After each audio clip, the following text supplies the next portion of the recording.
Good evening and welcome to Anime-Zing Radio here on YouTube. We're also simulcasting on our Facebook channel and on Twitch tonight. We're trying some new stuff, broadcasting to a few different platforms.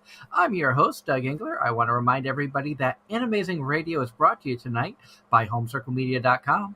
For the latest and greatest in anime gear, everything from pens, pencils, stationery, and officially licensed art books, be sure to check out HomecircleMedia.com today or look for them at an upcoming convention near you. We're also sponsored tonight by KC Fox. For all of your artwork, cosplay, and commission needs, be sure to check out KC Fox, that's KAYCIFOXX, on Facebook, Instagram, and TikTok.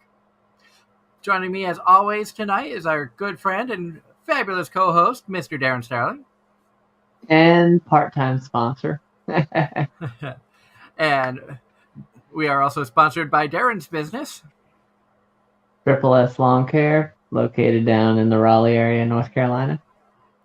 Our second co-host will be joining us a little bit late tonight. She has some previous obligations, so hopefully we'll see Angela at some point tonight, and hopefully she's having a good time with the obligations she's got going on. Tonight, however, we have got an amazing guest, very, very talented voice actress, someone that we have had the honor of chatting with for quite a few years now that we've had you on the show. Last time was December 6th of 2020, so it's been a bit. Wow. Yeah. But welcome back, Brianna Roberts, to the show. Hi, I'm so happy to be back. And we are so happy that you were able to join us tonight. I know it's been a while. I was surprised that it's actually been that long. I knew it had been a while, but I didn't think it had been over a year. Time is a weird vortex right now. It's hard to tell the passage of time.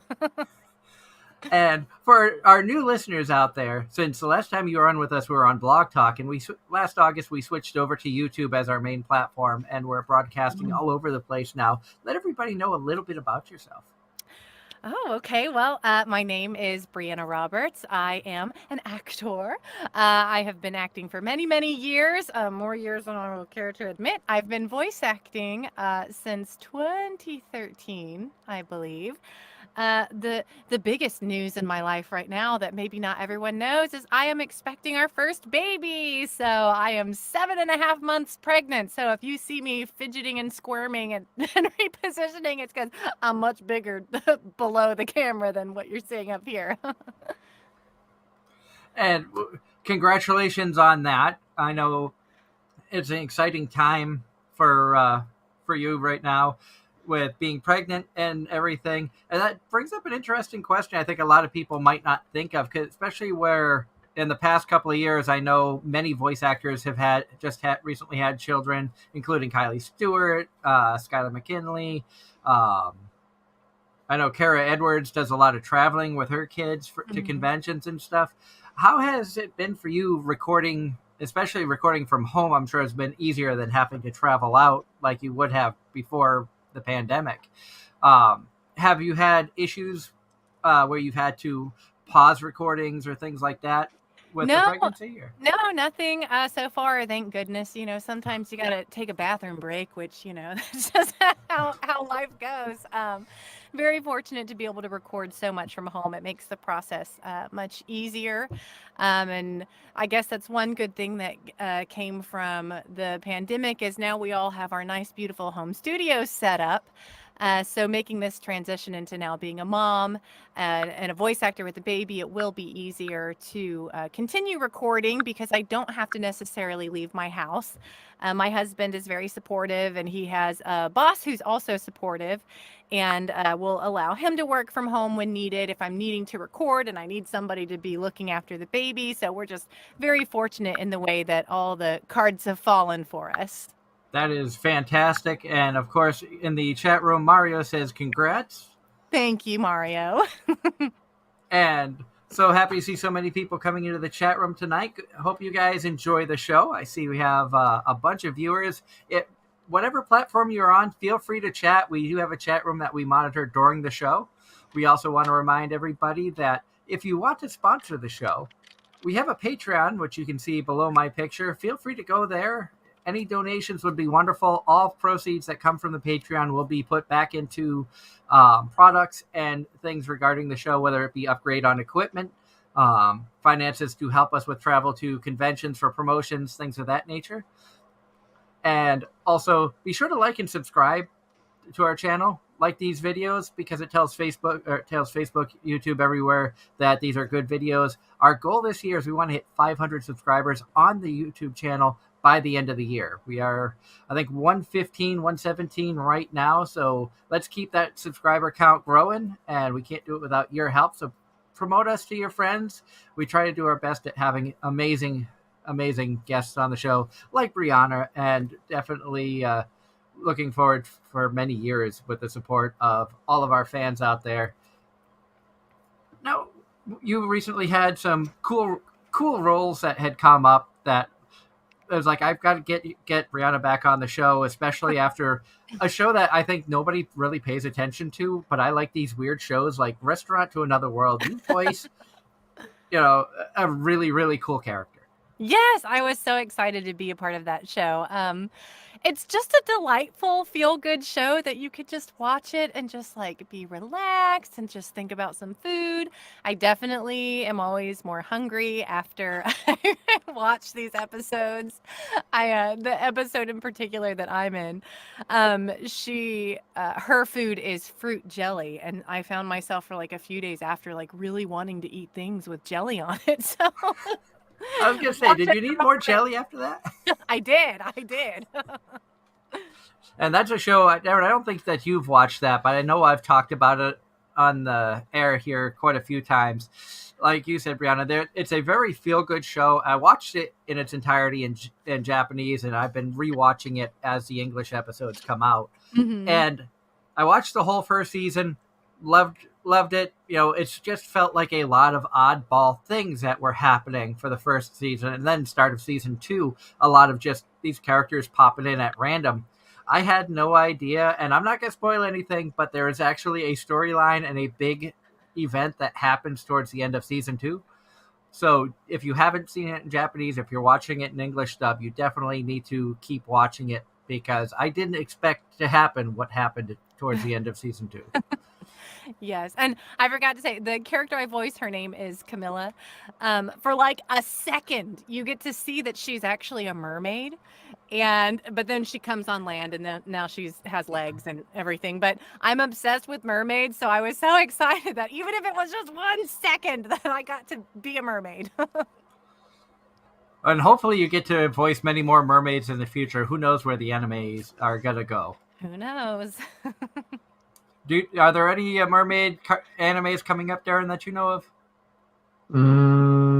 Can't say I can think of any. There is a mermaid-esque type character in Ari Fuerta. Okay. Mm-hmm. And I know you had a role in that somehow, I believe. Yeah, it was just a bit part that was, I think, in season 1. I can't remember. It's been a hot minute since I recorded on that one. And you've been busy with a lot of cool roles. And if I remember correctly, last time you were on with us, we were talking about how you seem to play a lot of the motherly roles. Yes. And go ahead. Gotta say, one of the big shows that came out, I think it was last year, was Wonder Egg Priority, and you got to play a mom in that. Yes. Oh, that show. If you have not seen that show, it is a wonderful show. It touches on some very heavy topics, so definitely maybe look into it before you watch it if there's anything that you've been through personally that might trigger something. But the show and the message is really wonderful. I like it a lot. I was the mother of oh my gosh, I should know what character name this is. Momo's mother. Yes, thank you. I was like, I'm almost there. I'm scrolling on my list. Momo's mother. So it was really cool to get to jump in on that, even if it was just for that quick episode. Just anytime you get to be a part of a show that has a meaningful message is, meaningful. And you've had some other roles that have come up. I'm trying to remember, because I'm looking through the Anime News Network, which has all of your roles listed. And unfortunately, it doesn't have the visual guide that I usually go by. And I'm trying to remember who Lithia was in Pupil of the Wise Man. So She only so far has appeared in episode 1. You do see her more in the light novels. We'll see, with the simuldub coming out at the same time as what's being released almost in conjunction in Japan. So far she hasn't come back. We do see her more in the light novels, so we'll see, if her character appears more. That's one of those things that when you're working in a simuldub, the director doesn't know sometimes when they cast you, like, all right, is this is a named character? Is this a one-off that we're never going to see again, or is she going to be in every episode? Sometimes you don't know. But I'm excited to have had the opportunity to be in it. I'm hoping, based on the light novels, that we will get to see her again. So I hope so too. She's a cute character. She is cute. Little elf. And I don't usually play cute characters. I'm usually the mom or the more matronly character. So to actually be like this little cute elf was really exciting.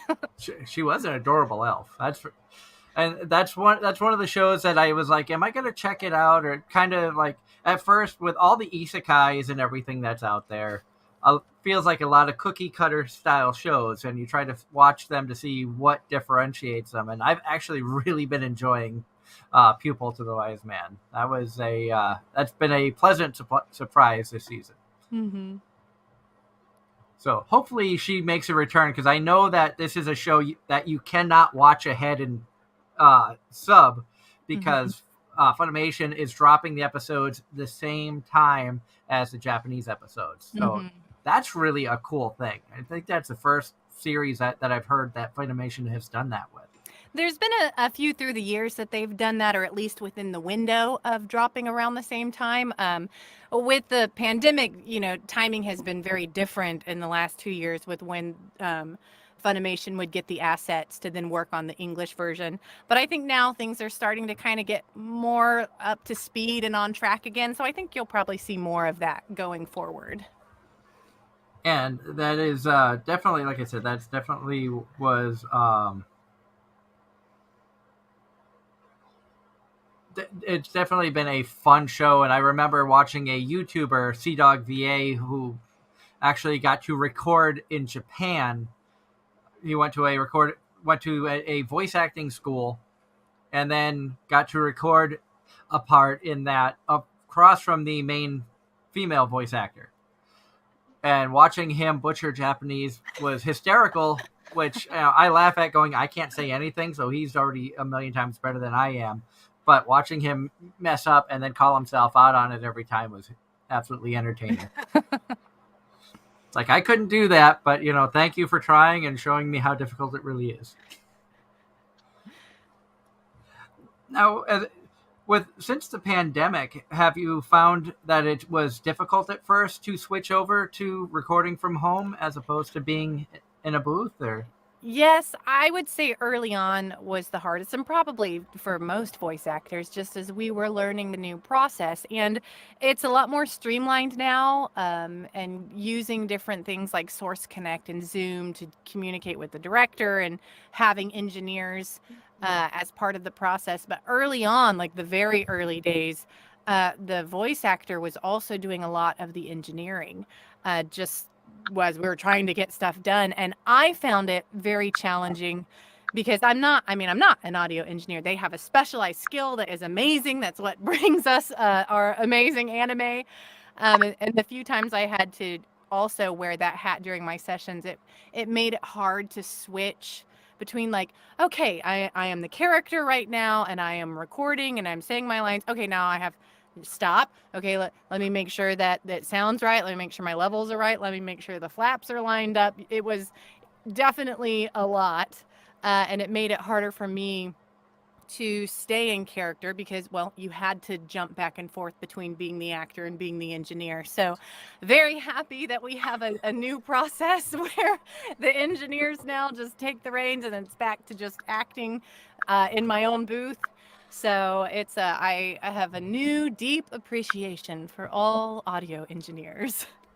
I was going to say, when you get into the roles of other people that put on the anime, and we've said for years here, hats off to everybody who works behind the scenes. I know as a voice actor, you get a lot of the love for the characters that you do, but most anime fans never stop to think about the people behind the scenes who adapt the script, who produce the shows, the engineers, all the people behind the scenes. You're one person, but you have a whole team behind you to make you sound amazing on the final product that the fans like me get to watch the product. Yep, we couldn't do it without them. The producers, the adapters, the engineers, of course, the directors, the assistant directors. There's just a whole slew of people, even the ones who are just time coding the script so we can line it up with doing the script with the flaps of the Japanese animation. So it's a whole team of people that bring us the anime that we love, and definitely could not do it without every single one of them. As I mentioned earlier, I scrolled through Anime News Network, and I saw that you had a small role, probably a bit part, in one of my favorite animes, Show by Rock Mashimaresh. Oh, yeah. Which is the picture in the background behind us. Yes. I did. I can't remember exactly all the bits that I did. They recorded all of the episodes at once on that one, so I just went in and we did bits and walla on all of the episodes. So I appear various places throughout, and I cannot remember exactly who, what, when, or where, but I'm in there somewhere. Now, is it fun as a voice actor to be able to go into the Walla sessions just to do bit parts for maybe 2, 3, 4 different animes at a time? Or? I love doing Walla. I have so much fun. You really get to stretch your improv skills, for one thing. And it's also really cool to get to do different types of characters. There's things that come too, like when you have a character that and you're doing episode to episode, you get to see their development and their character arc. But then there's something fun about coming into a session and you do 6 different characters. Maybe they each only say one thing, but you get to really work on, again, those improv skills, creating a character and a voice on the fly that sounds different from anything you've done. Maybe the other bit you did was 2 episodes ago, but you have to make sure that you sound different. And sometimes you get to do the goofy, over the top. Like, I've done bits in Walla for One Piece multiple times, and that show is so fun to do bits in Walla in. Oh, I bet. And if I remember correctly, I think Anthony Bowling is directing current seasons, and I've heard a lot of people praise his directing skill. Anthony's a lot of fun. He's obviously a wonderful actor himself, both voice actor, and he also does stage. So he comes at it from that perspective as well. And he's a hilarious individual. So you always have a good time when you're recording with him. And we've had Anthony on the show multiple times. Always a blast talking with him. He's one of the favorite people that we've had that I have had yet a chance to meet at a convention. And I like picking on him because for the simple fact of we were doing a special on Data Live, and we had a couple of the voice actors, and he was the director for season 3, and he was late to the show because he was a half hour late to the show. He, either it was Megan Shipman and the voice of Natsumi. I'm trying to remember her name. I feel bad. I think it was Caitlin. Oh God, I can't remember now. I don't remember either. Caitlin Barr. Oh, yes. My wife just messaged me. I'm like, it's Caitlin, and I thought Barr, and then I was like, no, I don't think that's right. And she messaged me. Caitlin Glass came to mind. I'm like, it wasn't her. We have not had her on the show yet. But it was for the half hour he wasn't here, they did nothing but compliment his directing style and everything. Then when he finally joined us, it was just a bash Anthony session for like 15 minutes. It was hysterical. I'm sure he loved it. And but it's a lot of fun to hear the stories about what goes on behind the scenes, working with a bunch of. I know you've probably worked with many talented directors, not just Anthony, but I know Caitlin Glass does a lot of directing. Megan Shipman recently has started directing.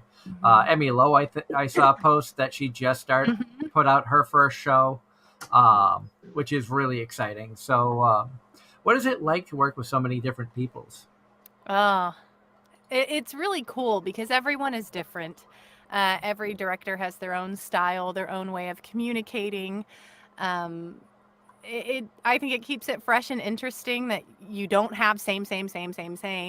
Everyone has their own method and their own process. I actually got to work with Emmy on her show that just came out. I was a mom in the show. I was Setia's mom in that one. So it was really cool to get to work with Emmy. We actually recorded that a long time ago. It only just came out, but it was quite a bit ago that we actually recorded. So I like it. I've been doing it long enough now to where I know most of the Funimation directors, and they all just have their own process, and they're all truly good individuals. I would not say there is a single one I don't like working with. They're all great. And have you ever wanted to look into the directing side of things, or what?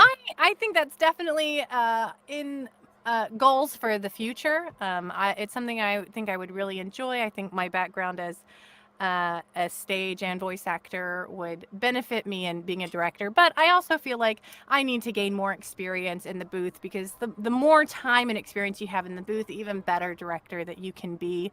And there are so many other amazing qualified people out there that are getting into directing now as well. But I've got my whole career ahead of me. I've got years to go. But it's definitely something I've considered looking into for the future. And it's neat to hear like the different sides of the coin when it comes to what voice actors do. And like you said, you also do a lot of stage performing as well. Has that picked up for you? I know the pandemic kind of put a halt to a lot of theater work, things of that nature. Um, did you find that as things started to ease up, that you've been able to get into theater roles more, or? I didn't do any theater for a long time because of the pandemic. The last show I did before the pandemic was called A Texas Romance. And that, I think we closed in February of 2020. So it was like right before. And then I just did a show called Six Rooms Riverview in November. And I did that show knowing that's probably my last one to do for a while, just because I'm pregnant. One, I look pregnant now, so there's not many roles where you can have a big old heffalump, as I call myself all the time. So I'll probably take at least a year off of doing anything for stage, and then we'll see later when the time comes. It's so much more time consuming than recording, because you're not only spending time memorizing your lines, you have all of your rehearsals. So it's a lot more time away from home. So I will never give up theater. It's my first love. But it could be a little while before I get back on stage again. Now, when you first were transitioning from theater to voice acting, did you have any issues of, okay, I just need to talk into the mic and not act out these parts? Because in my head, I know I have no acting experience whatsoever. But I could see myself like punching a mic stand or something, trying to get into character roles. I still move a lot in the booth, and I have to be conscious of like keeping my head, within the sphere of the microphone. But I do definitely move a lot. I know a lot of voice actors who have a stage background do tend to use their body a lot as well. The biggest thing for me, I'll never forget, it was one of my earlier voiceover classes that I took, and it was with Kyle Phillips. And I was doing the show Young Frankenstein at the time. So, and I had literally just come from rehearsal to go to this class. And so I'm like in a totally different headspace. And I remember I get in the booth for the first time, and I'm like so excited, like, oh my gosh, I'm gonna like record. And I just like blew the microphone out. I don't even remember what we were recording or what we were doing. Kyle comes on, and he hits the button, and he says, "Brianna, there's no back row in the audio booth, so just bring it down." So that is one of my earliest memories of transitioning into doing voiceover from theater. And now you've got a lot of experience in the booth, so you don't have to worry too much about that. Yep, I've learned to adjust, and I'm extra conscious of it because I do find if I am currently in a stage production, I do tend to find myself wanting to be louder or more animated rather than just like keeping it right here. So I do have to consciously think, okay, we're switching mediums here, bring it down, bring it in. But at least I'm aware that I do that, so I can consciously adjust now. And you've had a few roles since the last time that you were on with us, and I was trying to look back through, of course, Wonder Egg Priority, Skate the Infinity. You were a part of, what was it? That's a show I've heard a lot about, but I haven't actually seen. Skate the Infinity is so good. You should watch it. It is about skateboarding. I don't know a thing about skateboarding, and I started watching the show because I knew I was gonna be in it. I am Adam's aunt is technically her name, though she appears in multiple episodes. And I started watching it like I didn't have high expectations because I don't know anything about skateboarding, and I loved it. Oh my goodness, it's so good. The cast is amazing. David Wald is the main antagonist in the show, and he is so good. He's amazing. So if you watch it for no other reason than to see David Wald, that's the one. Oh look, Mario loves it too. Yeah. Mario says, watch Skate, do it for David Wald. Yes, yes. It's amazing. So I highly recommend it. The storyline is great. The characters are great. The animation is great. It's a great show. Now, have you found yourself watching more anime since the pandemic had started and stuff? I know sometimes as a voice actor, you only watch what you're performing and things of that nature because of work or other things. I wouldn't say I watched any more or less. Probably the same that I normally do. I'll keep up with shows that I'm in just for knowing the story and the character and the story arc that's going on. And then usually there's ones that just, as a consumer, that look appealing to me, and so I'll watch them because they just look good. But I wouldn't say I watch an overabundance of it. I don't watch everything that comes out. There's not time in the day for me to keep up with it. One show that Darren and I talk about a lot on the show this season in particular is My Dress Up Darling. Is that a show that you've watched? I have not started watching it yet, though. Emily Fajardo is the director, and I just adore her. And the show looks so good, but it's literally in my queue, my Funimation queue, because I intend to start watching it. And hopefully we get to hear you in a role in there in the future, which would be really, really cool because this show has been fantastic. Yeah, I know the fans really love it, and so I'm sure when I start watching it that I'll like it too. I had the feeling, because Darren brought it up when we were going through our winter 2022 preview show. He's like, there's a cosplay show coming out that I think you really should check out. You'd really like it. In my head, I thought I was kind of had expectations along the lines of what was the name of that one?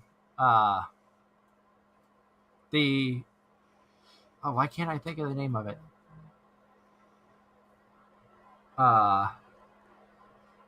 And you were in it. You were the mom in that one.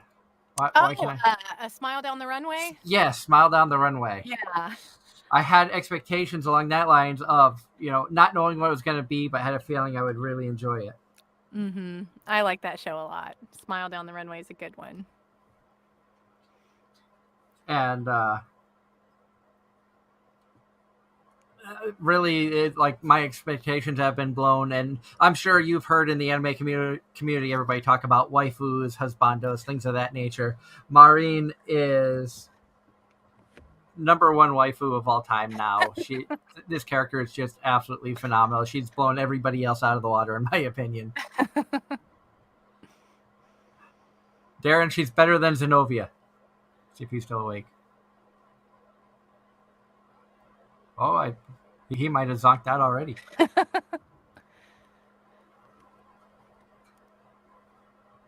And I could I could hear Evie whining, but my, my wife was able to take care of it. She had a bathroom mess, so Oh, no. Just a few weeks away from that being my reality. So, oh yeah. And you've got to be excited about, is this your first child? huh?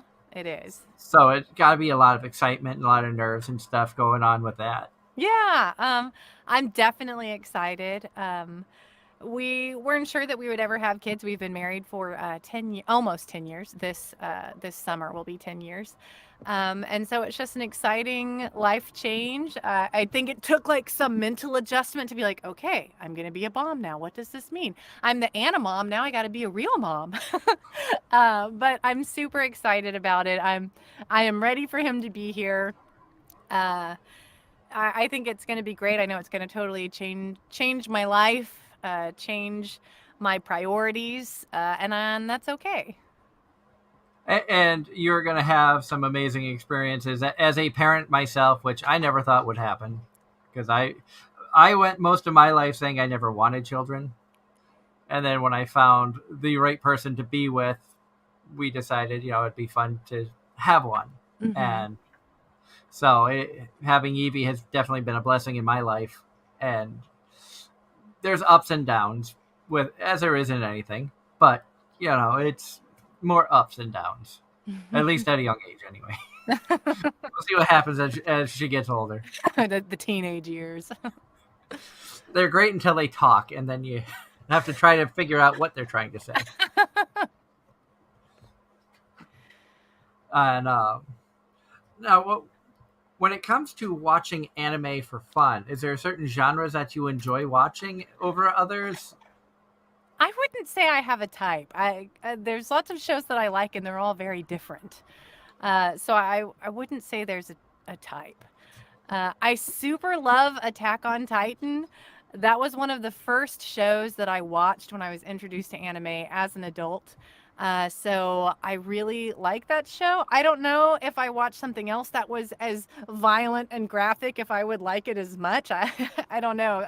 That's not what I'm typically drawn to, but I love Attack on Titan.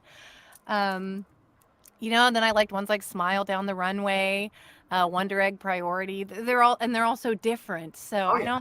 I don't know what the common thread is that attracts me to a certain show that I really enjoy, because they are very different. I know. Darren and I both are isekai trash. We watch a lot of the isekais that come out.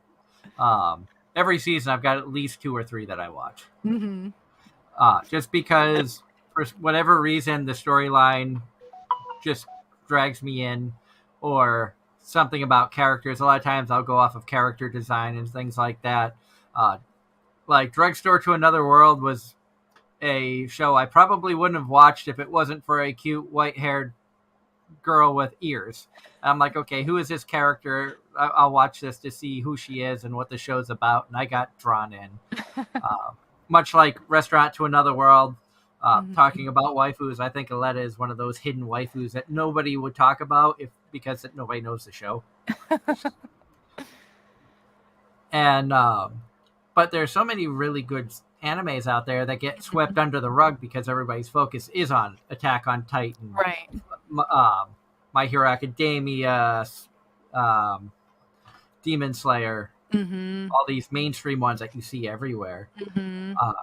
And being in the anime industry, how has it been for you to see that, like, the explosion of the past few years of, at one point it was tough to find anime stuff anywhere outside of a convention. Now you can go to Walmart and Target and find figures for main shows. It's exciting that people are getting on board with this wonderful art form, because there really is something for everyone, because just like we discussed, all the shows are so different. So it is really cool to see people to come in and support it and want more of it. As a voice actor, it has made the competition a little bit more fierce, because you have a lot more people who are wanting to get into it as a voice actor. You also have actors who have never done anime dubbing before that are in Los Angeles or other regions, and they're like wanting to get in on the goods. And there's those of us who have been doing it for years, and now there's a wider net to compete with. But it's okay because there's plenty of anime to go around, and there's something for everyone. Oh, yeah, and there's more studios out there between Funimation, Bang Zoom doing recording out in the West Coast. There's some studios in New York, um, Sentai Filmworks, many recording studios in the U.S. now that you're not just limited to okay, I can only work for company A, where you Mm-hmm. could record something for other studios. Sound and Cadence, I know, is one that popped up in the last few years. Marissa Lenti and the group over there has done a phenomenal job with the Mm-hmm. recording that they've done. Yeah, And there's a lot of great studios that are dubbing anime now, all across the country, not just limited to any one area. So it is cool too to see because each studio brings their own flavor to the process. So it is interesting and fun too getting to work within the different studios and how they do things. now, with switching gears, I want to talk a little bit about conventions because conventions are coming back and they're coming back fast. Mm-hmm. Uh, have you had a chance to look into any conventions since they've started coming back? I know being pregnant, I'm sure it's kind of put a hindrance on things. A little bit. I had just recently signed with a convention agent, and then within a few months, unexpectedly, it got pregnant. So that kind of put things on hold for a little while. I have just been in communication with her. I'm hoping to start doing some maybe by the end of this year. So, well, I'm just kind of feeling it out to see, but it's definitely something I would like to do and is in the plans to do. But for a little while, I've got to focus on my little growing family. Oh, definitely. Family comes first, obviously, and definitely. I hope as time passes, we'll hopefully be able to meet you at a convention coming Yeah, up, I'd love that. and of course, the cats have to come by and say hello. Hello. Say hi, Heinz. He doesn't look too thrilled, but that's He's what like, happens when you get too close. he's like, I don't care who you are. He's like, I'm gonna go back to ruling the roost. This cat is the only cat I've ever seen that plays fetch. Aw, that's great. We were sitting on the couch this afternoon. He comes walking in with a little spring toy hanging out of his mouth, meowing like, "Hey, I want to play." Drops it at my feet. I pick it up. I throw it into the kitchen. He runs, grabs it, comes back, drops it. I'm like, this is the only cat I've ever known that plays fetch. I love cats, and I have to like get my fill of cat love vicariously through other people because my husband is allergic to cats, so we can't have one. It's so sad. I can understand the sadness, but we will send you love through our cats by Yes, when I they was. get close enough to put them up, especially Mr. Flooftail. And I know that when we were talking about having you come on the show, you originally were looking for at March 13th, and we have Aaron Campbell coming on. Were you able to give him some crap about you took the date I wanted? Do you know, he and I even did a Walla session together, and I totally forgot to harass him. So thank you for reminding me. Now, when I see him next, I'm going to say, you, you took my spot. And we're excited about having him come on the show, especially because recently I watched Banished from the Heroes Party, Hmm. and he voices Red, the main male character. And March 6th, we actually have Danny Chambers coming on, who voices Rit. So we've got like two of the main characters from that show coming on in a couple of weeks, Yeah. and we're excited this year we are sponsoring PucciCon in Pennsylvania. It's the first time that Anime-Zing Radio has sponsored or been part of a sponsor group for a convention. Oh, that's really cool. And he was announced as a guest there, so we'll get a chance to meet him in person then. Yay. Aaron's awesome. He's super cool. He's a very well-trained actor. He's done a lot of stage as well. I'm sure he'll tell you all about it whenever he comes on your show.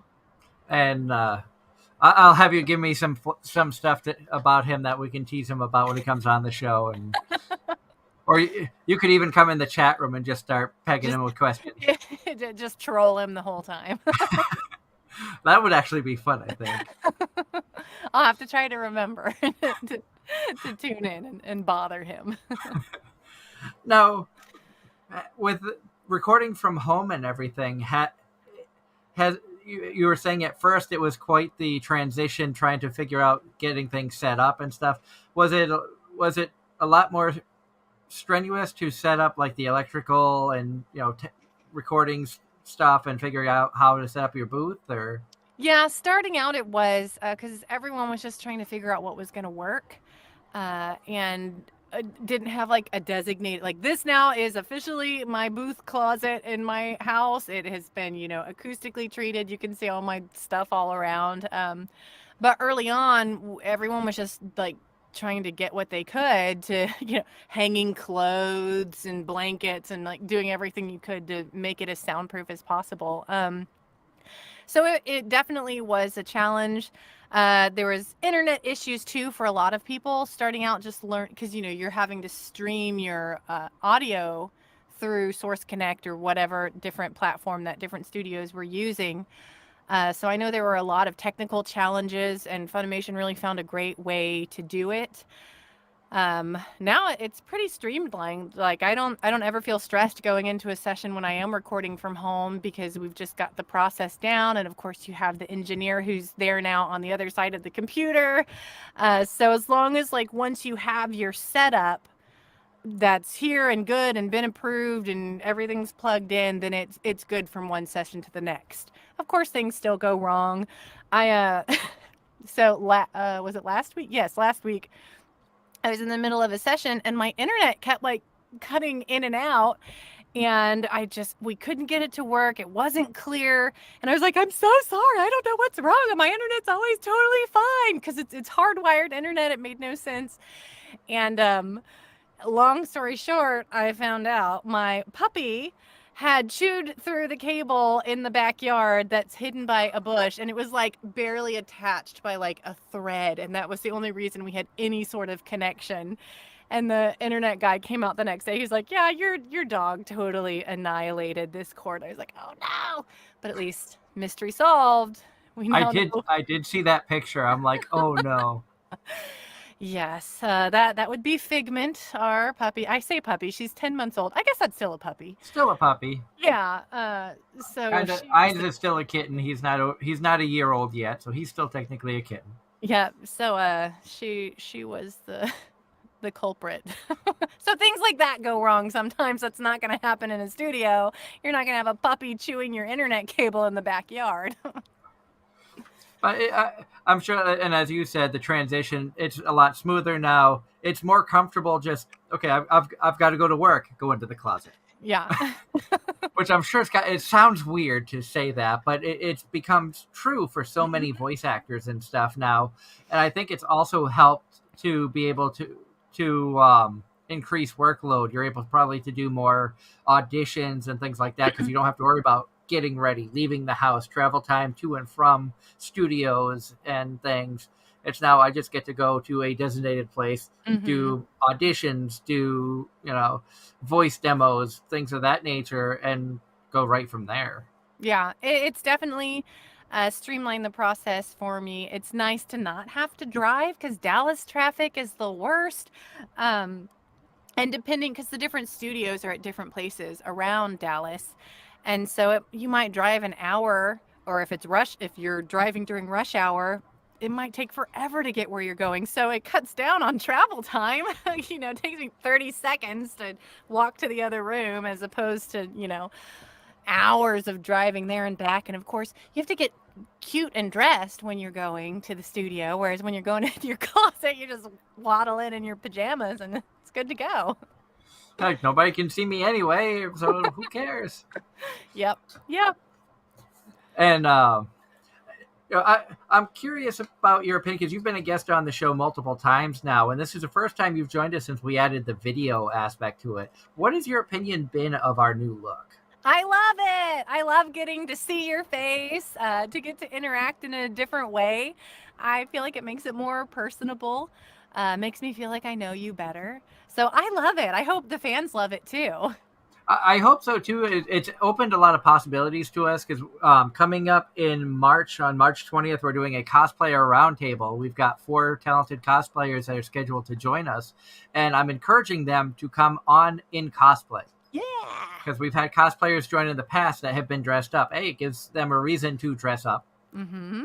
which any cosplayer loves to just get cosplay for any reason that they can. Yes, show off their hard work. And exactly, they get to show off their hard work on the air, be on YouTube, and people can see, the characters that they love. Mm-hmm. Have you done cosplay in the past? I don't remember if I've asked you that or I not. have not, no. Is there any characters that you would want to cosplay? I don't know. It's not something I've ever really thought about. I see characters that I think, oh, that would be awesome if someone cosplayed them. But it's never something that's really piqued my interest to get into and do. But I appreciate the effort. I know how to do a little bit of sewing, so I know how much work would go into something like that, and maybe that's why it's not something I want to do, because I do know how much work would go into some of those amazing costumes. If you were to cosplay, say money and time was no issue, are there any characters that you voice that you would want to cosplay? Oh, let me think. That I voice. I'm trying to think who has a.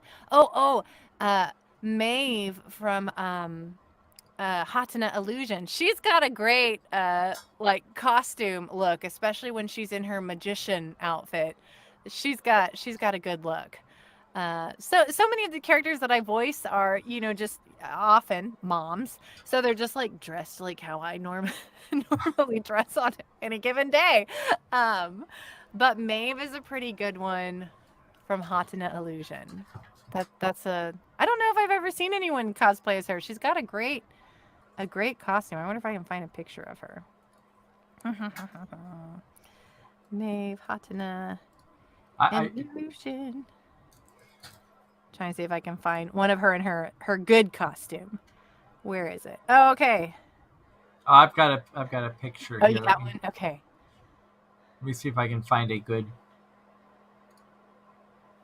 Dun, dun, dun. Here, okay, this one's just a screen. Oh, you can't see it very well. Oh, no! There you go. Kind of, sort of. Yep. On my phone. And let's see if I can share screen. So that would be an interesting one. Yeah, she's got like a little witch hat. I just think it's fun. I remember I started that show, but I didn't finish it for one reason or another. It's a cute show. Skylar is in that one. And there's a few. Sometimes, when you start watching, I think at the time that had come out, I was watching maybe 10 to 15 different shows. Mm. So some of them get put on back burner or we'll watch later or things like that. Yeah. Including the shirt that I'm watching. I don't know if you know this anime, Toilet Bound Hanako-kun. Oh, I haven't seen it, but I know what show it is. Yeah. And that's one that I watched, and then the pandemic hit and it got put on hold. And I think it was like a year or so that after I started it that I actually went back and finished watching the last couple episodes. Now, what I know we talk about the pandemic a lot tonight, but as pre-pandemic, you were in the process of recording for multiple different shows. Were you affected by the sudden haltage that the pandemic happened? Yes, I actually think Hatana Illusion was one of the ones that we were in the middle of recording when the pandemic hit. I do believe, yes, I think that was one of the first shows that I did in my makeshift home booth when we finally got the process going again. I'm trying to think what else. Because I think that came out. I don't remember. I think that was one. I can't remember if Fire Force was going on too whenever the pandemic first hit, but I know Hatana Illusion was one. I can't remember exactly what shows got put on hold during that time. I know Bofuri got put on hold. Mm-hmm. Bofuri was one that had gotten put on hold because we were watching that, and then obviously the pandemic happened. It took a while before they got back into the studio. Mm-hmm. And then like the last episode dropped in English like 3 days before we had Megan Shipman as a guest on the show in October October of 2020 or 2021. And so it was fun that we just got to see her as Maple for the last time. And I think they're getting a season 2. I hope so. Mm-hmm. I don't I hope remember. so. Yeah, I can't. We might have been recording Fire Force at the time too, and that was one that was one of the earlier ones that we started recording from home on. I believe so. It all kind of runs together after the last 2 years. It's like, wait, did that happen this month or that month or this year or that year? And how is Fire Force to work on? I've watched some of that show multiple times, but I haven't finished season 1 yet. Oh, it's so good. You need to watch it because my character comes back in season 2. I'm Captain Kaiko Huang of Company 6. She's the hospital wing, basically, of the different companies. It's a really good show, and I don't know about. I know she kind of has an arc that appears more in the manga. I'm hoping that's going to be in the next season. We'll see. I don't know, but she appears more she's at the very end of the last season. And we have show. I'm sorry if I mispronounced that. Saying seriously, do watch season 2 of Fire Force. It's one of those that does just keep getting better. So I highly recommend it. If you haven't kept watching, you should. I know my wife loves that show, and so she's watched. I think she's seen it, everything that's out so far, and she watches a lot of different shows than I do. Some of her big ones right now, like Attack on Titan, is the only anime that I watched one episode and knew it wasn't my style of anime. That wasn't for you. I watched it. I said the storyline just from the first episode, not knowing where it was going to go or anything. I'm like, I can see why people love this show. It's just not my cup of tea. She's also into Demon Slayer, which I watched 6 episodes and couldn't get into. My Hero Academia, I dropped in season 4 because I've realized that the long-running shonen series, I just lose interest in. And that's okay. Like I said, there's anime for everyone. And we lost Darren. Hopefully everything's all right. Might have lost connection there. Hopefully he'll come back and join us. Mario in the chat says, I can confirm she was in one of the last scenes for one of the last 2 episodes. Mm-hmm. For Fire Force. So Fire Force. We'll hope that her arc continues in the next season. Now, how has things changed for you since your career started taking off? Thinking back to when you first started voice acting to where you are now, did you ever think that you would be getting roles in some of the biggest animes of the season and stuff? Or? I mean, your dream and your goal, of course, always is like, I hope. The reality, I don't know. I've worked really hard. I've been doing it for a long time. I definitely, even though I work a lot now, I didn't just like swoop in and start working. Like I've been doing the work for a long time. So it's exciting to finally see, I don't want to just say paying your dues, but having done the work and see the fruits of the labor to get to be in some of these shows. I do a lot of small and supporting roles, and I really enjoy it. I get to work with a lot of different directors, different characters. It's just being a woman with a lower register voice. You don't typically have the lower register women as the lead of an anime. We're usually your supporting characters, and I love that I've been able to make a career out of being supporting and side characters. And I'm hoping, because I love a lot of the work that you've done, obviously, because we've had you on the show multiple times, and I always enjoy seeing your name in the credits as a named character, not just additional voices. And I'm hoping that at some point you'll be able to land one of the lead roles, because there's a lot of powerful female characters out in the world of light novels, manga, and whatnot, as more shows are produced. And I think any director would have a gem if they could get you in a specific lead role. Oh, well, thank you. I appreciate that. And I don't just say that because you're on the show. It's something that I mean.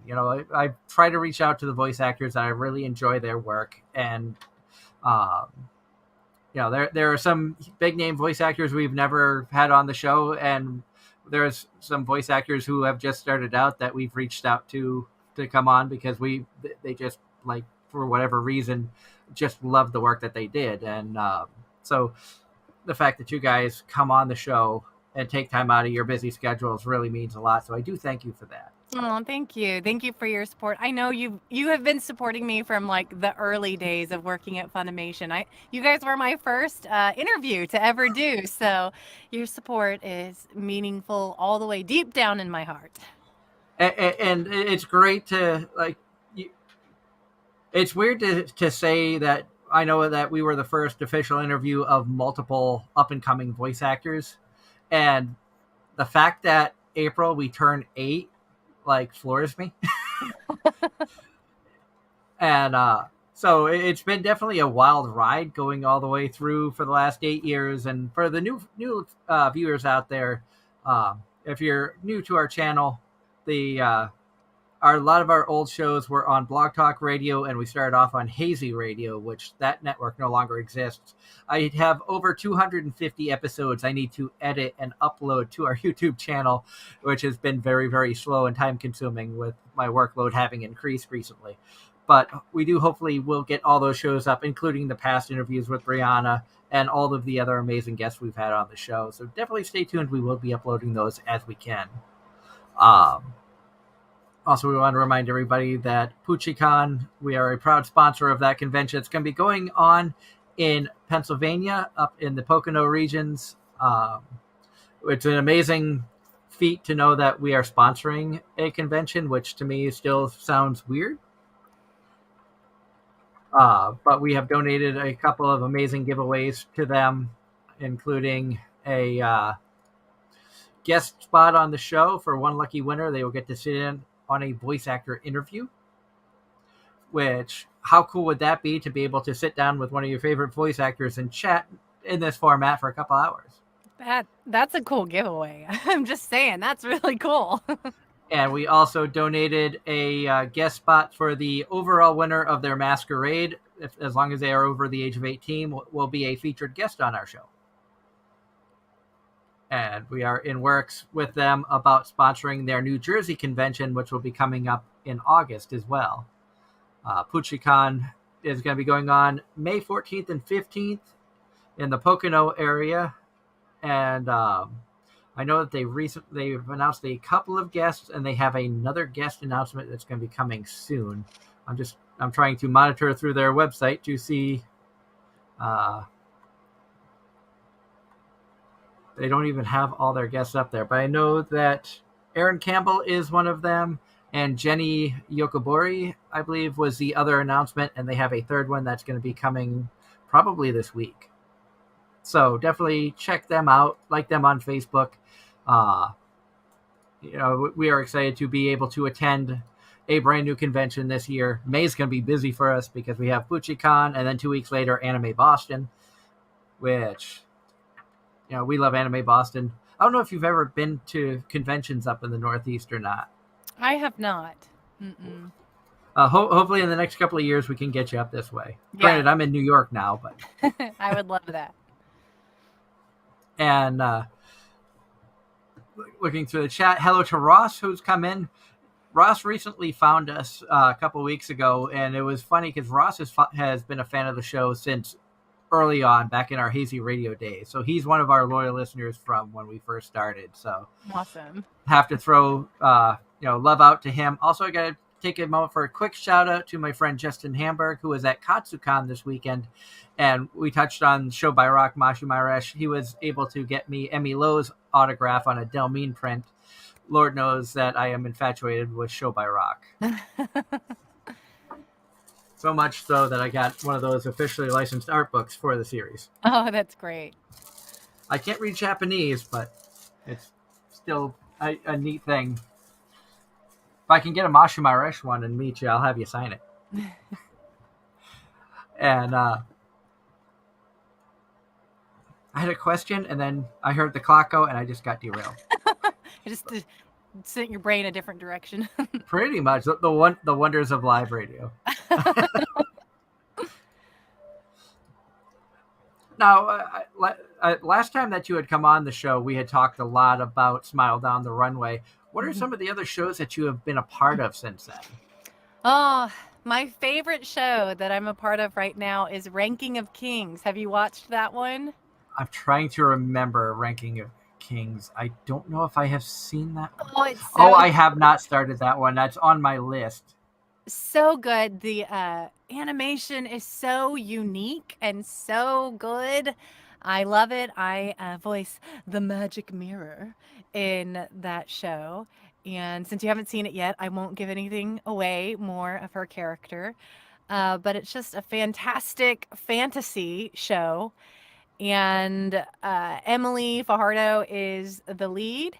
It's a young boy. I don't know how old he's supposed to be, but he is deaf and also can't speak. So she emotes so much for this character through sound that isn't words. It's just, it's such a good show.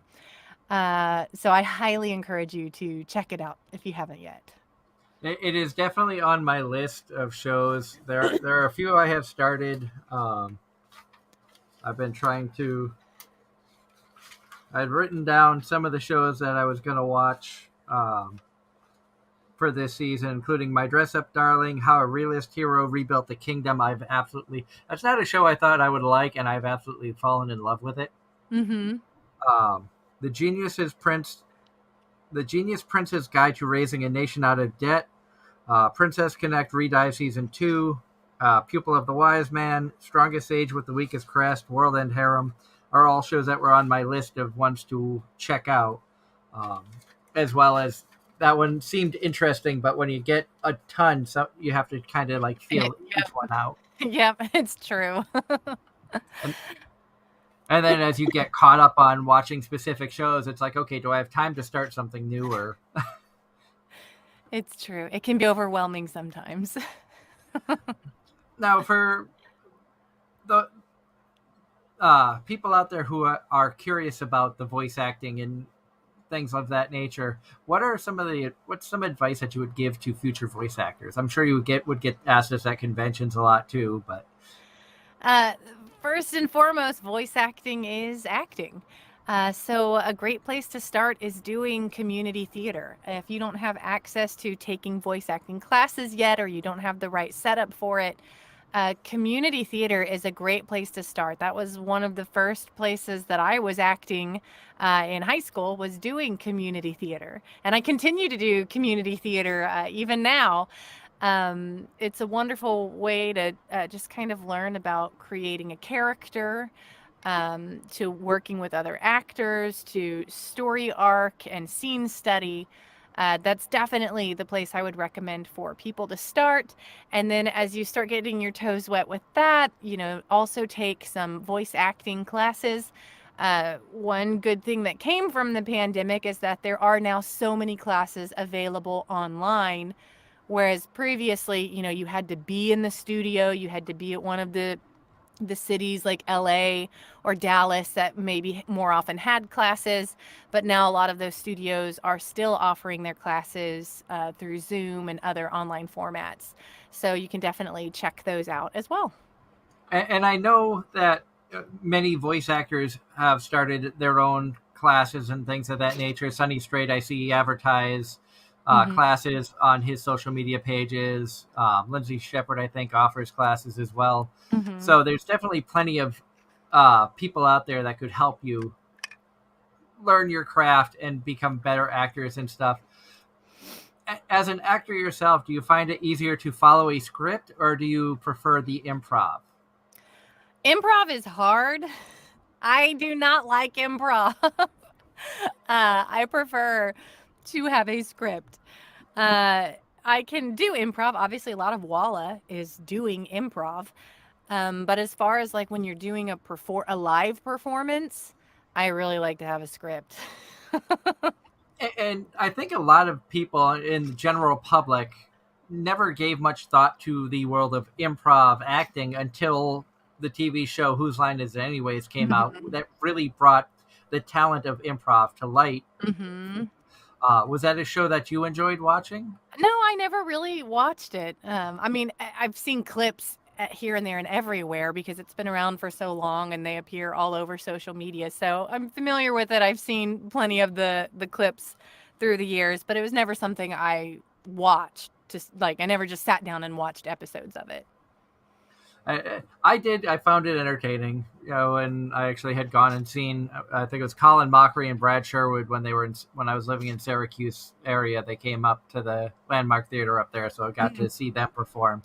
And like you said, it takes a whole. It seems like it takes a whole different skill set to just come up with stuff on the fly, as opposed to a script. And for me, I feel if I were to get into acting, I think improv would be easier for me than a script. Okay. Only because only once in my life have I ever had to sit down and read off a script. And that was for a voice actor's script read at a local Comic-Con in Mass, where there were no voice actors. You had 2 podcasters, 2 comedians, and 2, I think it was 2 comic creators. So you had no voice actors in there. None of us really knew much about reading scripts, so we just had to kind of wing it. Yeah. It was a fun panel.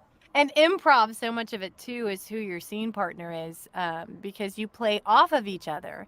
And so if you're with someone who isn't good at setting you up to keep the scene or the conversation or whatever improv you're doing going, it is really hard because you feel like you're having a conversation with a brick wall. So it is very challenging. That's why there's whole classes and workshops on doing improv, and some people do, man, they just love it and they're so good at it.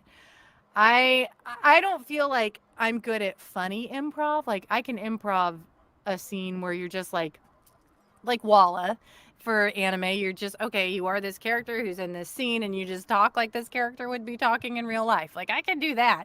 But like comedy is a very hard thing to do. And I don't feel like I'm great at it. The closest thing to improv that I do is this show, because nothing is scripted on this show. And Brianna can, for those watching, if you're new to Anime-Zing Radio, I've done this show for almost 8 years. I have never had a script, never had a set question list, because I've always felt doing it just improv, come up with questions on the fly, let the conversation dictate what the next question is, just makes for a better show, a more realistic feel to it, and makes people more comfortable.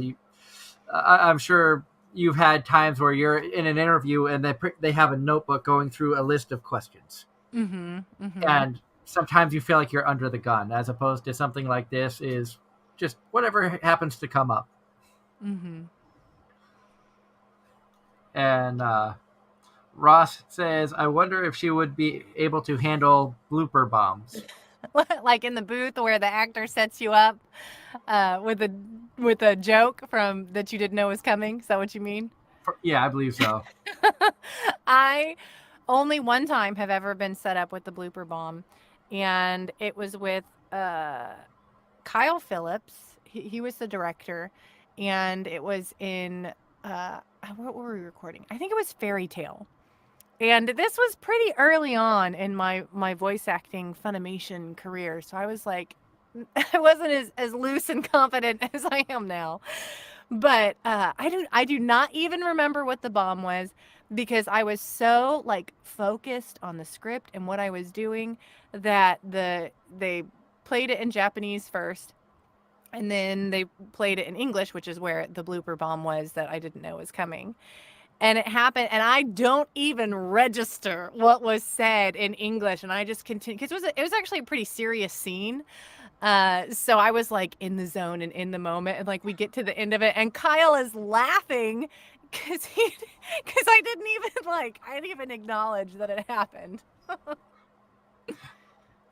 That's awesome. Usually I hear stories of, I got sidetracked, or I forget who it is. I know that there was one voice actress out there that would throw bombs out for like kissing scenes. She said she would make fart noises and stuff like that on a scene where, it's getting romantic, and she just be like, just to try to throw them off and things. But I also have heard that because some bombs slip through editing and stuff, that they're kind of frowning on doing that anymore, which is sad because I heard a lot of funny stories.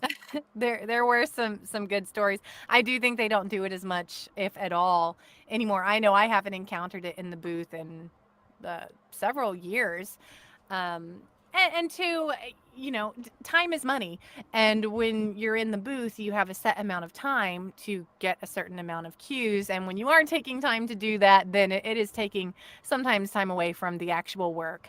But I'm sure it still happens sometimes here and there. But that was my only experience with it, and I'm totally oblivious to it. And the fact you didn't even acknowledge it or realize it happened is priceless. I wish, because some people, like in the days when it was very popular to do, were good at like responding to it. Like not only would they hear it, but they would then respond something witty. But there again goes my my lack of ability for improv comedy. And I know of one of such times that happened, because you can go on YouTube and search the Miss Kobayashi English outtakes, and there is one of those bombs, and Sarah Whedon's response to Leah Clark's bomb was absolutely beautiful. But I cannot say it on the air because I try to keep this, a all age appropriate show, Family friendly show. We do have the Freudian slips every now and then, but we try to keep it fun here. Try to keep it fun and loose. And HH in the chat says, most of us aren't very good at improvisation, so you have a pretty good skill. Which, yeah, I think when you go through life trying to make your own entertainment, that's where the improv kind of comes in. Mm-hmm. Now, going from, as we talked about earlier, going from stage to voice acting, did you find what times where voice acting helped your performance on stage as well? I think just any acting always helps itself to another medium, because no matter what you're doing, it is still acting, and you're still honing your skill for character development. So I would say every time I have the opportunity to act, no matter the medium, it is helping my ability overall. So I would say they all are helpful and good for each other. And I know you said that you love mermaids, so getting to voice a mermaid in Restaurant to Another World was like a check off the bucket list. Are there other character types that you would want to voice act? I want to voice a dragon so bad. Dragon is like top of the list. I want to voice a dragon. I don't care if it's Walla or a bit or a video game, like whatever it is. I just want to be a dragon. So that's number one. Dream voice call is a dragon. I think voicing a witch would be really cool, like a more stereotypical type of witch. What else? Those are the two main like specifics. I would like to voice just like a really baddie villain. Like I have voiced some villains, but like some of these stereotypical type characters, there's fun in caricatures, and I think it would be great to just be your over the top villain. So one day, hopefully, dragon is still the number one dream.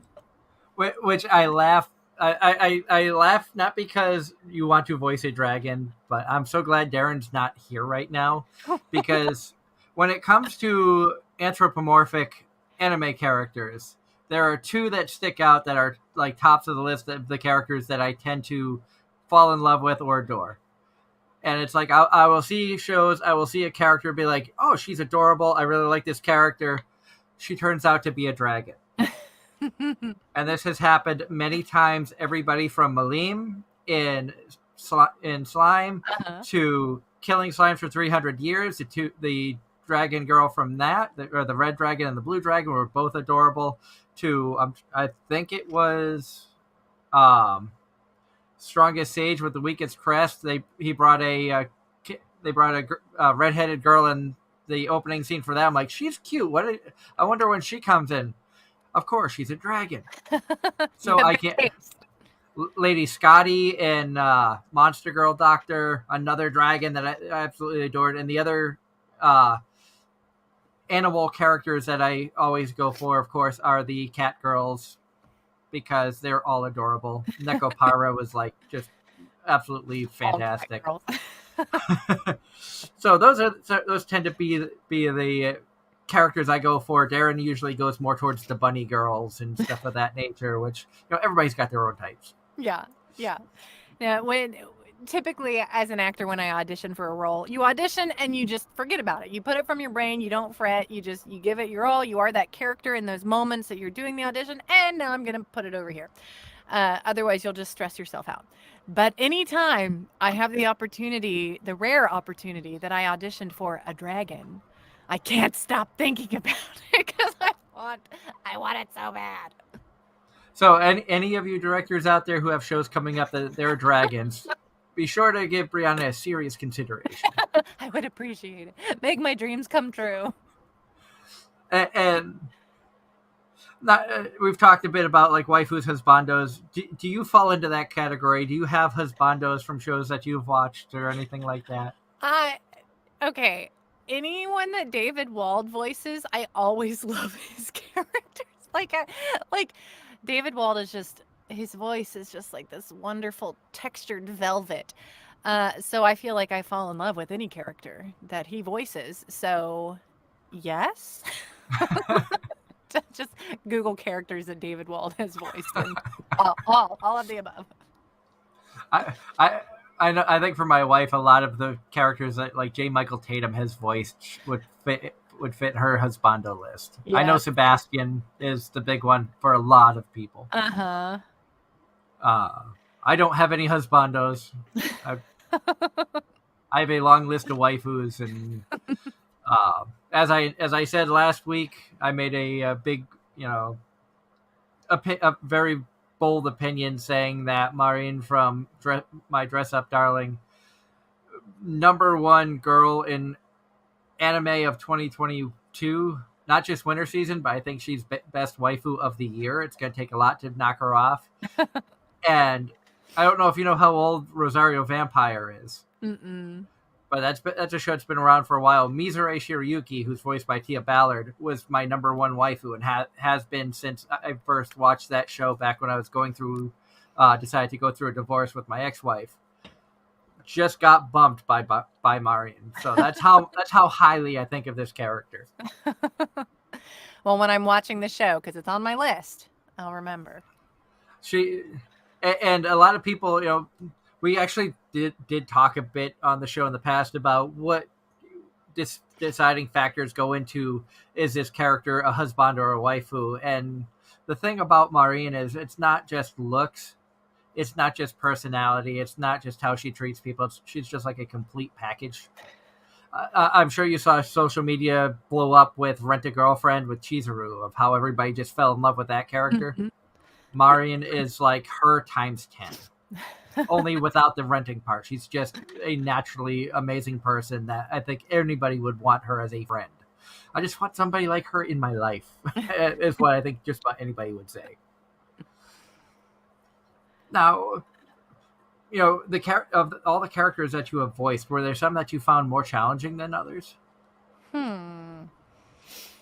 I am sure. I just would have to think about it. A lot of doing supporting and side characters is you don't always necessarily get a lot of character development. Maybe they appear in 1 episode, 2 episodes. So there's not a lot that you get to see their growth. Ranking of Kings has been a really exciting one because she's been in almost every episode so far.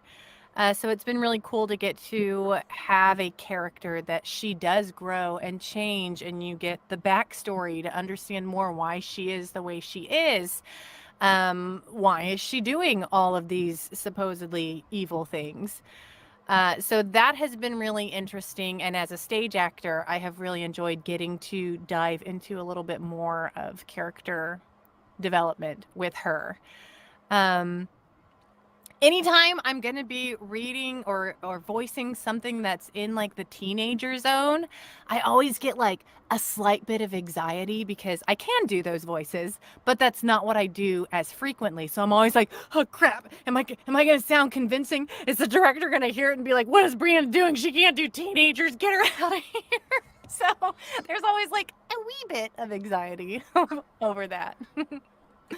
And Russ Luck in the chat says, if one of my favorite manga series gets an anime adaptation, would she want to do the voice of a Cyclops nurse?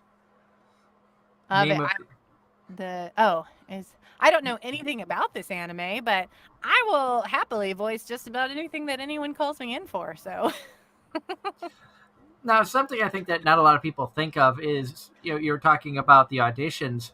When you're getting ready to audition for a show, do you already have a preset notion of which characters you want to voice for? Do you have voices that you've already thought of, or is it just kind of go on the fly, try a couple of different things? it depends on what the director has asked for.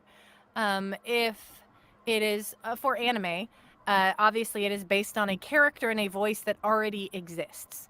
So though you're not trying to mimic exactly what they did, you are still your own person and actor with your own flavor. You want to keep it within the realm that stays true to the original intent of the character. So when you get the audition side, sometimes you can go and watch a Japanese episode or two to get a feel for the character. Sometimes it's not out yet, so you can only go based on the character description that the director has provided you. So there's more freedom sometimes to play. I really enjoy, some directors will say, okay, here's the characters that are being auditioned for. And because we don't have the assets for all future episodes, we don't know what else is coming. So give us a wild card, just some voices that you like to do. So if you like to do a granny, do a granny. Like they give you just some generic sides to use and do a granny voice or do the super sexy lady voice or do the teenager, whatever that maybe wasn't represented in the characters that they gave you a breakdown for. So I have really enjoyed when I have gotten to do that because so often when you're getting auditions for a show, it's going to be your typical teenager aged lead, which is not generally where my vocal range falls. So I will still generally audition for it, but I know that the reality of my voice matching the pre-existing voice print isn't great. So it's fun when I do get the opportunity to show something else that I can do. And that's got to be fun to have that freedom of being like, I want to try something new. Let me try hitting a register I may not be very comfortable with, or something like that. Do you find yourself with these opportunities pushing yourself a little bit harder to expand your range? Or Yeah, I think so. I think in some of those opportunities is where I found that I'm actually pretty good at voicing little boys, like in the 8 to 12-year-old range that haven't quite hit puberty yet. And it was in these opportunities that I had to experiment with vocal range that I found that I have a pretty good voice for that. So yeah, it definitely has helped me increase my range and increase my confidence in what I can do. and I'm sure it's helped to also open up directors' eyes, because a lot of times you can see in anime that certain voice actors get cast for the same roles over and over again. And like you said, you get cast for a lot of motherly roles, aunts, the other voice actors out there. I think Jamie Markey, we see her voicing a lot of blonde hair, blue eyed characters, and things of that nature. So you see them get a lot of the similar style characters just because that's what they're best known for.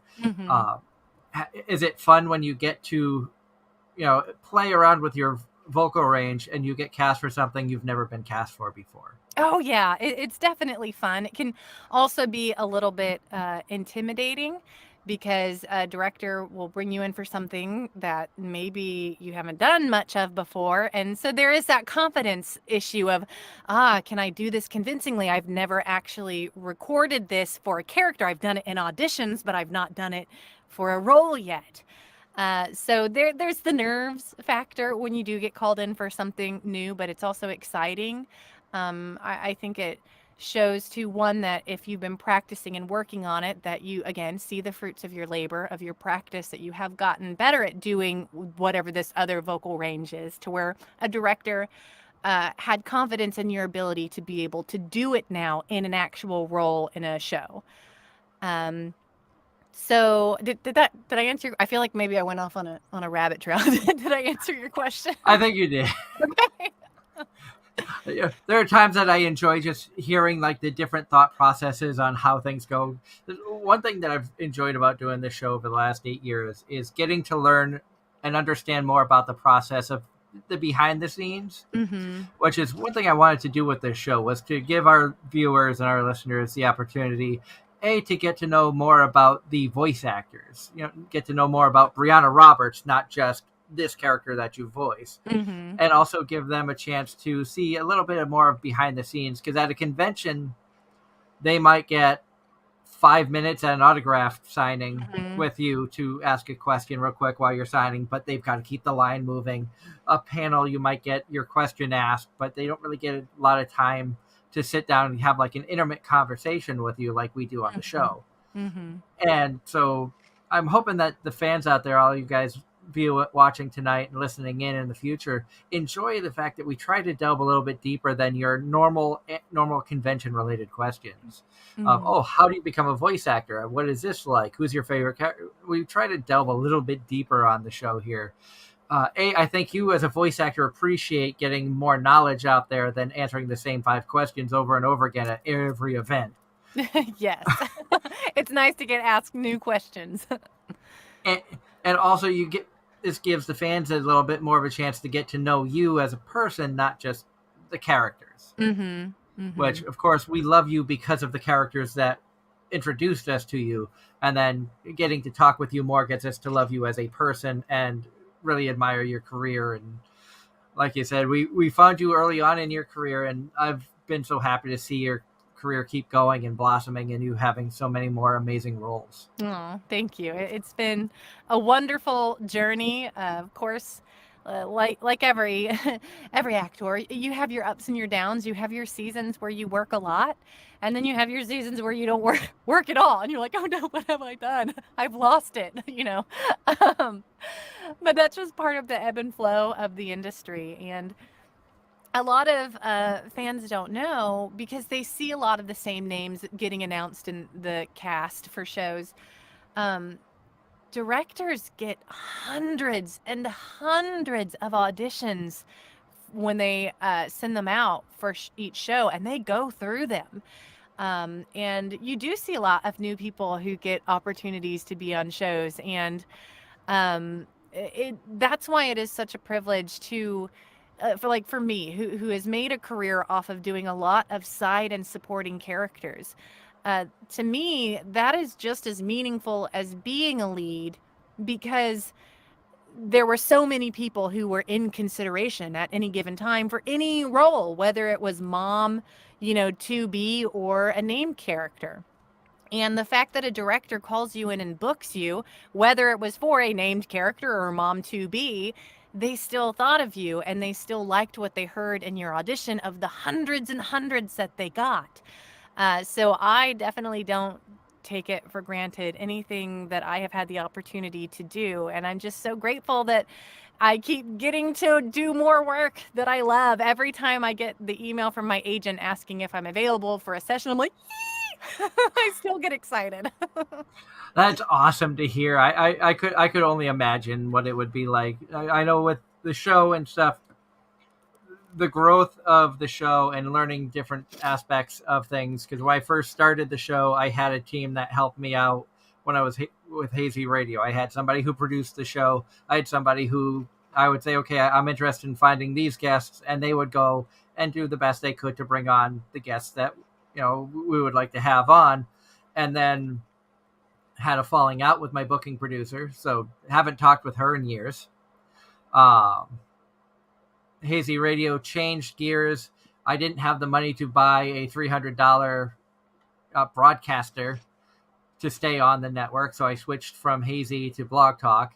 Didn't see the growth at Blog Talk like I was hoping. In 5-6 years, that's when we made the switch over to YouTube, being like, and I've had to learn how to book guests, find people, approach people, and I grew up very quiet, very shy, not many friends. I bet if most of the people I went to high school with knew that I do a podcast where I talk to amazing people like yourselves, they wouldn't believe me because this is so out of my comfort zone growing up that sometimes it's like I still get the butterflies before every show, Aw. regardless of the guest.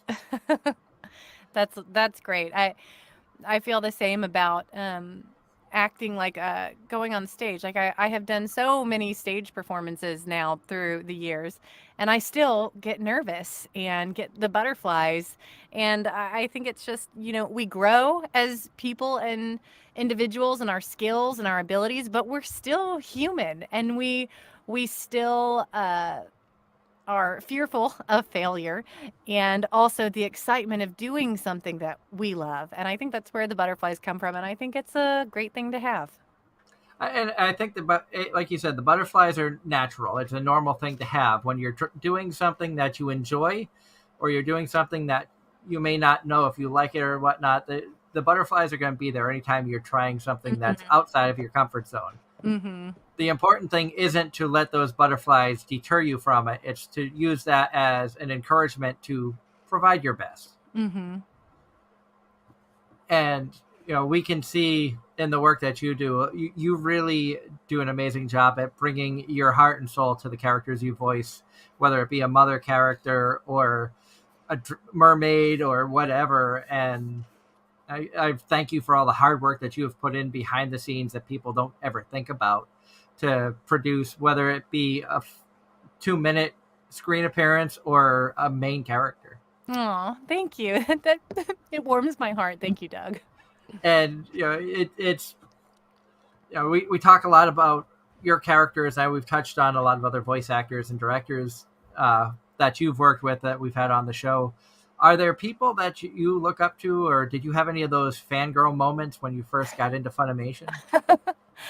I didn't start watching anime until excuse me, until after I was in my adulthood and had been already acting for many, many years. And I had even been voice acting for years before I started watching anime. So I wasn't really into the fandom when I first started voicing work for anime, just from lack of exposure to it. And also, I had previously worked, I work there again now at a talent agency for on camera. So I was a talent agent for on camera talent with a talent agency, and I think that also helped me learn, like, not to be starstruck necessarily, because you're just working with people that are just normal humans, just like everyone else. um, so I don't know that I ever necessarily had fangirl moments early on. If anything, more so now. I'm like, oh my gosh, I get to work with David Wald. And Ross says, thanks for being a part of Josie the Tiger and Fish production. That movie was amazing.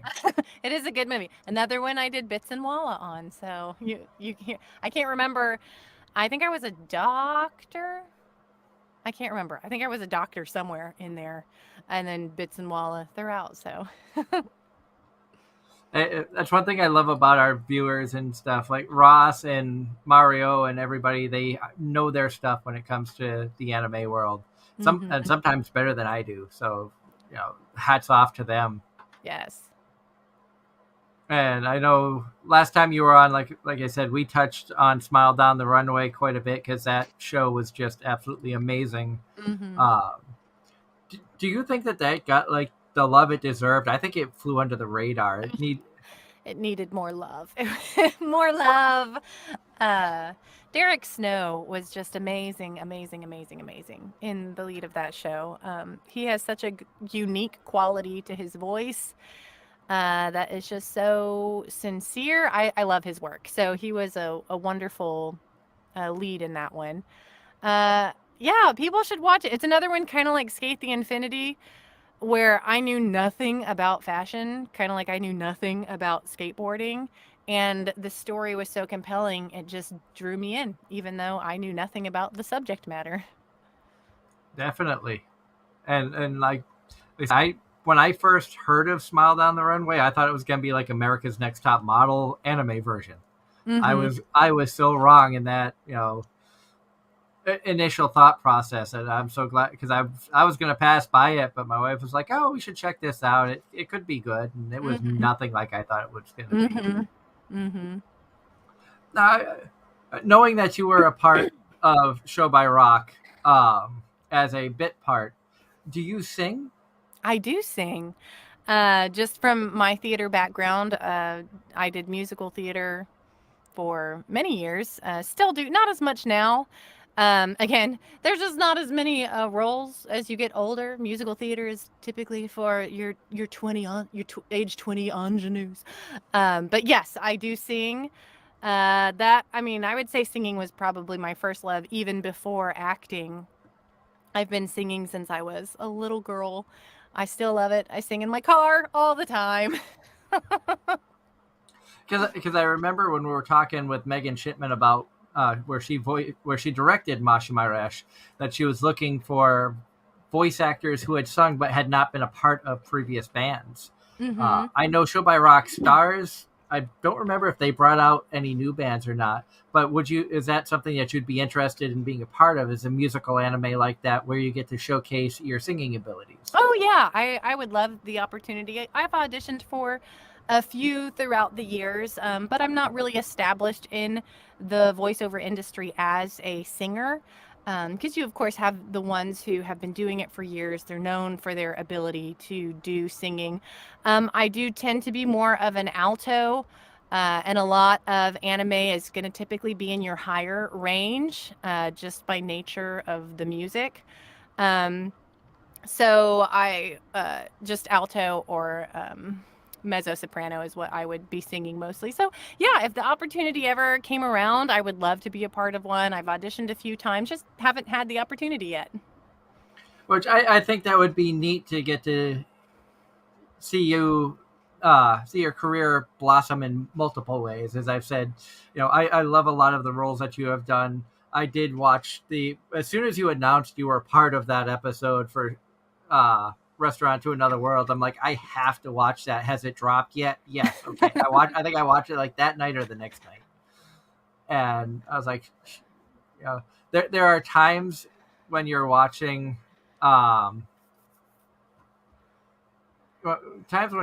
shows and like trying to think the best way to word this. There are times when like I'm watching an anime in sub, and you kind of get used to a character's demeanor, things of that nature, and then you get to see whether the series has finished, and then Funimation gets it or another company gets it, and they later announce the casting list. There are times when you see a name with a character, and you're like, they got it right. And when you announced that you were the mermaid for that, I heard it. I'm like, I couldn't see anybody else as that character. Aw, thank you. That's a huge compliment. And so I hope that I'm able to hear you in more roles like that, where it's like, okay, yes, Brianna. Nobody could have done that role better than Brianna did. Well, thank you. And there are a few times in recent history that like I saw an English cast list and I saw like a voice actor character combination. The most recent one was Emilo as Delmine. Like I hadn't even heard her say a line, but knowing Emmy from previous roles, we had her as a guest on the show, and knowing Delmine from watching Masha Mairesh in Japanese, I was like, that just seemed like the perfect fit. Mm-hmm. And then every now and then we get surprised. Giovanni Cruz was a name I'd never heard of before. She was more of a film actress than an anime actress. And when I heard her singing as Himiko in that series, like my wife and I both stopped and we looked at each other. We're like, who is this? And I think that's what happened when I first discovered you as well. Is I heard your voice. It was a new voice. As you mentioned earlier, you start to hear like certain voice actors voicing roles, and you're like, okay, I know Tia Ballard's voice. I know Todd Habercorn or J. Michael Tatum or some of the bigger names. Even now, so I can pick Morgan Berry out of a lot of shows. Megan Shipman, Anthony Bowling's got a very noticeable tone to his voice. But every now and then you hear that new voice and it just hits your ear different. You're like, I need to find out who that is. And that's what happened when I had to reach out to you. Is I don't even remember what show it was now. But I don't know either. It would have been one of the early ones. And I'm trying to look back. I don't know if it was Fairy Tale or... Fairy Tale was one of my early ones. Conception was one of the early ones that I did. I can't remember. it all runs together. Maybe Fire Force. I don't remember. I have to really look back to see when we first had you on the show. Because that would take a while. to scroll back and see what it was. I don't remember, but I was so excited when you reached out to me. I was like, ah! Let's see. We had you. It was a while back. Let's see. February 9th of 2020, we had you on the show. Did we have you on before then?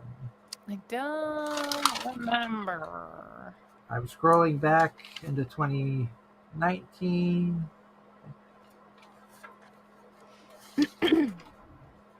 I don't see you in here in 2018 or 2019, so I'm guessing it was early 2020.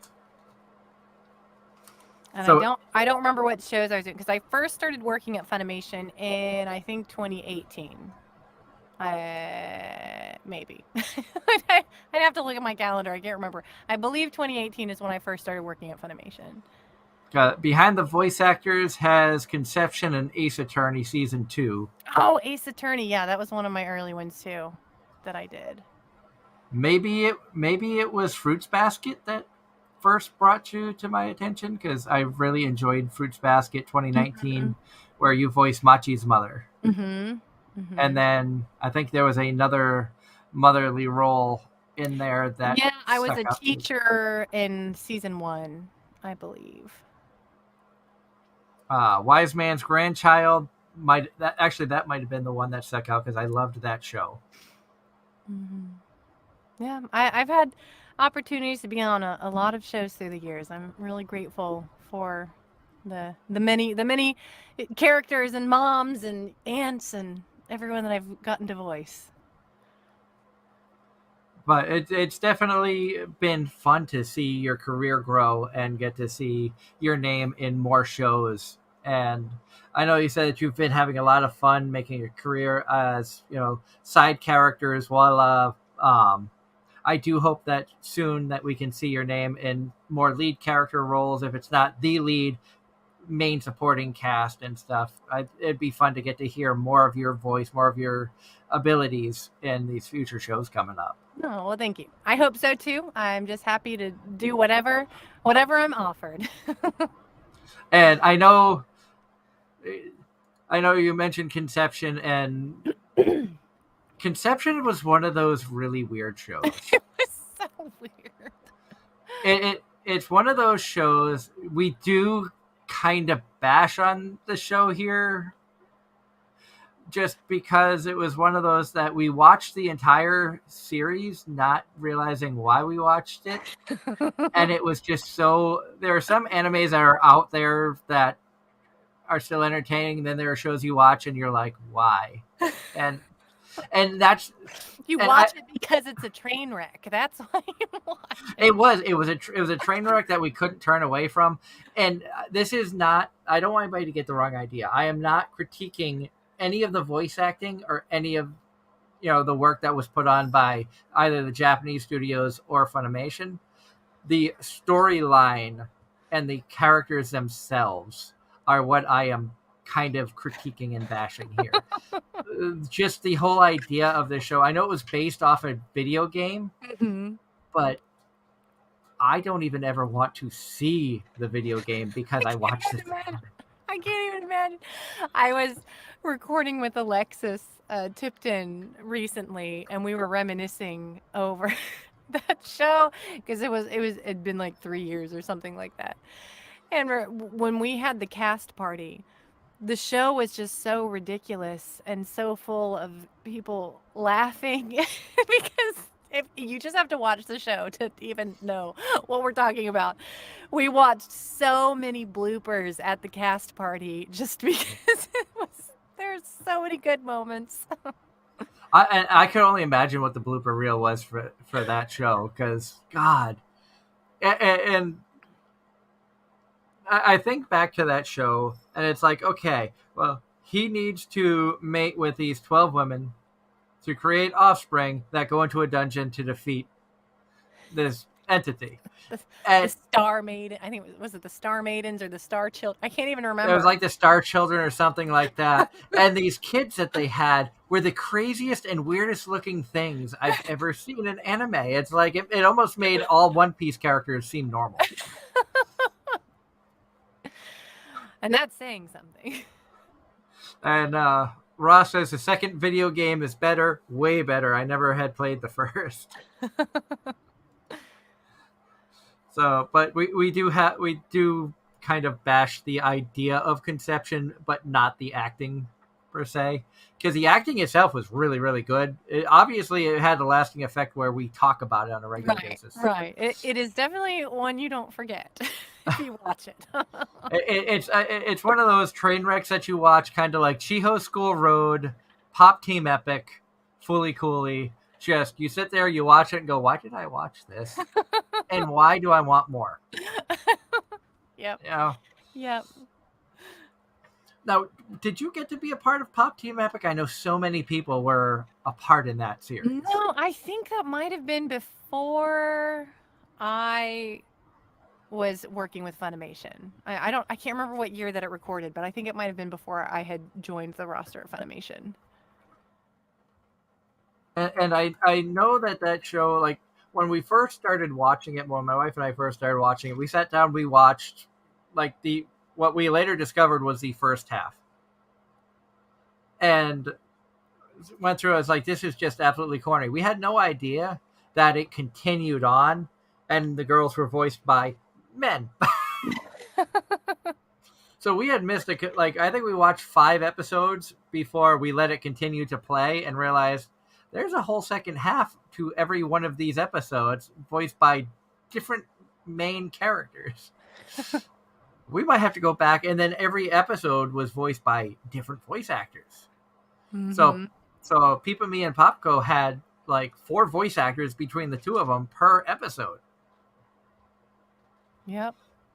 It was. And something. I heard they're getting a season 2.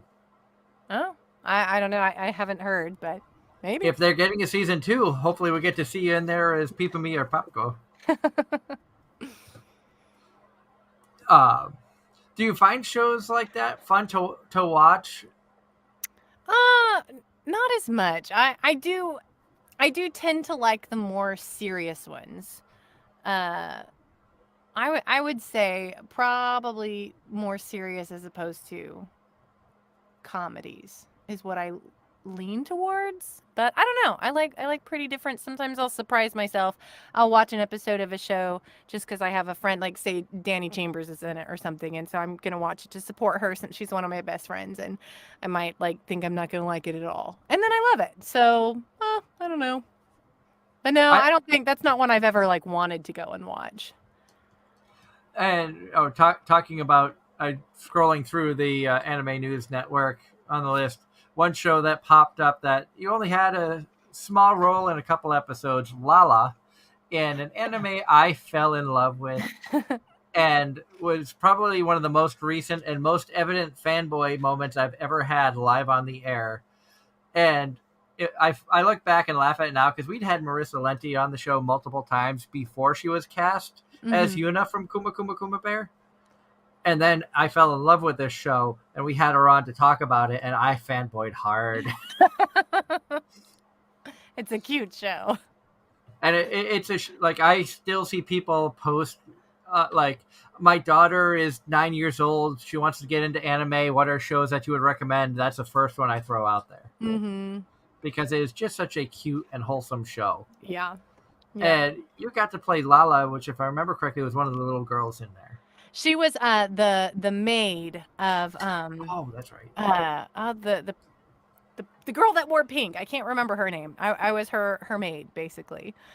That was Okay. fun. That was one of the earlier ones that I got to do where I actually played a higher register voice. I hadn't done much at that point in my higher register, so I remember being really nervous when I was recording when she told me who I was going to voice, and then she did the playback first of the Japanese version. I was like, oh, that's higher than I usually do.